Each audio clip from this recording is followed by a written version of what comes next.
Hey guys, Bradley here with Everyday Outdoors, and today I'm doing a kind of like a review on my 2018 bow setup.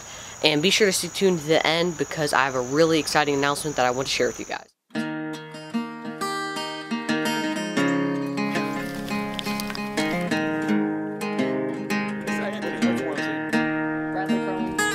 Alright, so to kick off the in-depth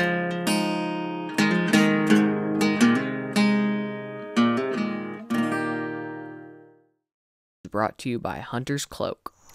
Alright, so the bow I am shooting for the 2018 bow season is an Elite Impulse 31 with the 70-pound limbs and the 28-inch draw length. Now, I'm not pulling 70 pounds. The guy at the bow shop was able to drop this down to 56 pounds because it ranges from 60 to 70, and he was able to get it a little bit lower. Now, I've had this bow for not quite a month, but it is so much better than my last bow. It is absolutely amazing.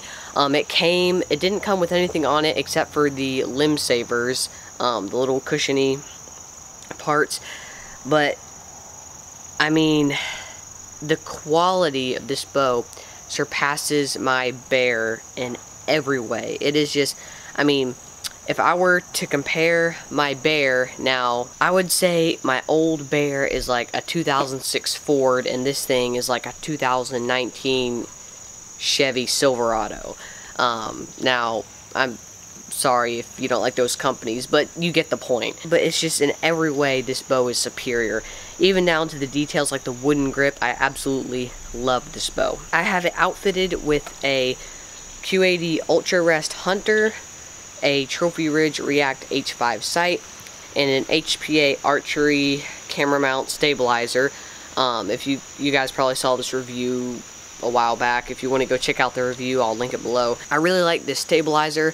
It's not the best at stabilizing, but with the GoPro, it beats something like a dart stabilizer from Walmart for sure. It definitely beats.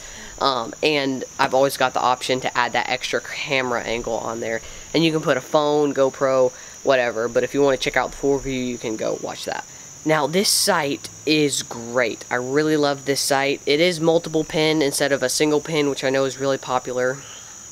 The one thing I don't like about it is the way that you have to move the individual pins, because all you have to do is turn that one screw, but that screw is kind of a pain, and if you're not careful, you can get it rounded out really quick. So I know some of the other models have a little knob there that you can just turn, and I think that is a way better design.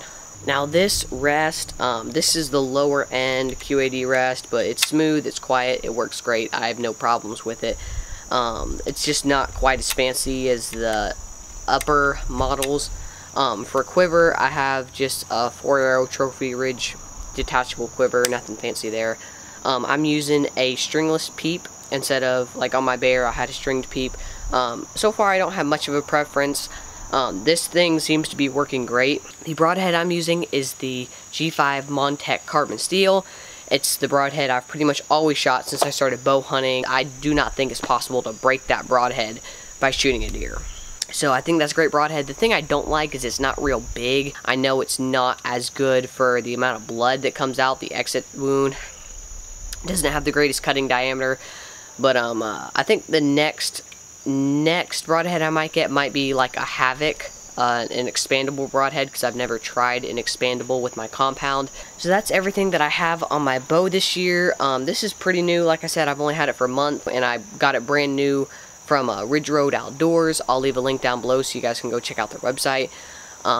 And big shout out to them, because without Ridge Road Outdoors, I would not have been able to get this bow, so be sure to go check them out. Now, this isn't sponsored by Elite or anything, but this is a bow that I believe in. I like it better than the bear. I think that this is a better product than the bear. So yeah, I absolutely love this bow. Right now, for the big announcement that I wanted to share with you guys. Everyday Outdoors has partnered with a new company, and that company is Backwoods Grind Coffee. They are a great company. They've just started up, and they've already got a pretty big following.